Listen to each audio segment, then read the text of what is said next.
ঘড়ির কাঁটা এগিয়ে চলেছে। সময় যত গড়াচ্ছে ততই যেন ঘনীভূত হচ্ছে রহস্য। দীর্ঘ 17 বছর পর এক ভিন্ন বাস্তবতায় বাংলাদেশকে দেখছে বিশ্ব। এক নতুন রাজনৈতিক পরীক্ষার সামনে দাঁড়িয়ে দেশ। এমন এক প্রধানমন্ত্রী আসতে চলেছেন যিনি আগে কখনো সংসদ সদস্য ছিলেন না, আর এই সম্ভাবনায় বাড়িয়ে দিয়েছে কৌতূহল, অনিশ্চয়তা আর আলোচনার ঝড়।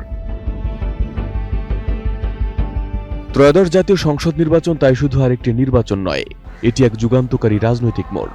ক্ষমতাচ্যুত আওয়ামী লীগ অংশ নিতে পারেনি এবারের ভোটে, ফলে দেশের রাজনৈতিক অঙ্গনে সরাসরি মুখোমুখি হচ্ছে দুই শক্তি, বাংলাদেশ জাতীয়তাবাদী দল বিএনপি এবং বাংলাদেশ জামায়াত ইসলামী নেতৃত্বাধীন জোট। যে দুই দল দীর্ঘ 17 বছর একই কাতারে দাঁড়িয়ে আন্দোলন করেছে, আজ তারাই প্রতিদ্বন্দ্বী। এক সময়কার সহযোদ্ধারা এখন ভোটের ময়দানে প্রতিপক্ষ। এটা এবারের নির্বাচনের সবচেয়ে নাটকীয় বাস্তবতা। বিএনপি অতীতে একাধিকবার রাষ্ট্র ক্ষমতায় ছিল, তবে এবার দলের নেতৃত্বের কেন্দ্রবিন্দুতে রয়েছেন চেয়ারম্যান তারেক রহমান। দলটি বিজয়ী হলে তিনিই হতে পারেন দেশের প্রধানমন্ত্রী, যদিও তিনি আগে কখনো সরাসরি নির্বাচনে অংশ নেননি। ফলে সম্ভাব্য এই নেতৃত্বকে ঘিরে যেমন প্রত্যাশা, তেমনি রয়েছে বিস্তর আলোচনা ও বিশ্লেষণ।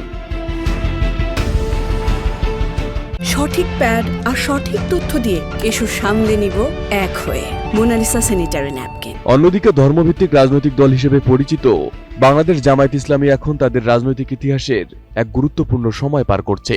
5 আগস্টের গণঅভ্যুত্থানের পর দলটির সংগঠন ও সমর্থনে দৃশ্যমান উত্থান লক্ষ্য করা যাচ্ছে। দলটির আমির ডাক্তার শফিকুর রহমানের নেতৃত্বে এনসিপি সহ 11 দলীয় জোট গড়ে উঠেছে।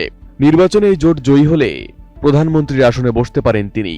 এমন সম্ভাবনা এখন রাজনৈতিক অঙ্গনে আলোচনার কেন্দ্রে। এদিকে রাত পোহালেই শুরু হবে ভোটের লড়াই, কিন্তু এই লড়াই শুধু দেশের ভেতরের নয়, বাংলাদেশের দিকে তাকিয়ে আছে গোটা বিশ্ব। বিশেষ করে দক্ষিণ এশিয়ার 3 গুরুত্বপূর্ণ শক্তি ভারত, পাকিস্তান এবং চীন। তারা পরিস্থিতি নিবিড়ভাবে পর্যবেক্ষণ করছে। ভারত বাংলাদেশের রাজনৈতিক পরিবর্তনকে দেখছে কৌশলগত দৃষ্টিকোণ থেকে। ইসলামপন্থী শক্তির সম্ভাব্য উত্থান কিংবা ভারত বিরোধী অবস্থানের আশঙ্কা তাদের নীতি নির্ধারকদের মধ্যে উদ্বেগ তৈরি করেছে। তবুও দিল্লির আনুষ্ঠানিক অবস্থান যে সরকারি আসুক, সহযোগিতার পথ খোলা থাকবে। অন্যদিকে সাম্প্রতিক পরিবর্তনকে পাকিস্তান দেখছে নতুন সম্পর্ক গড়ে তোলার সুযোগ হিসেবে। কূটনৈতিক যোগাযোগ বৃদ্ধি, বাণিজ্য সম্প্রসারণ, বিমান চলাচল ও সামরিক সংলাপ সব মিলিয়ে ঢাকা ইসলামাবাদ সম্পর্কে নতুন গতি দেখা যাচ্ছে। তবে ইসলামাবাদ চায় না ভবিষ্যৎ বাংলাদেশ সরকার একতরফাভাবে ভারতের দিকে ঝুঁকে পড়ুক। এদিকে চীন রয়েছে তুলনামূলক বাস্তববাদী অবস্থানে। তাদের মূল আগ্রহ অর্থনৈতিক সহযোগিতা, অবকাঠামো বিনিয়োগ, প্রতিরক্ষা ও বাণিজ্য সম্পর্কের ধারাবাহিকতা। যে সরকারি ক্ষমতায় আসুক, বেইজিং সেই সম্পর্ক অটুট রাখতে চায়।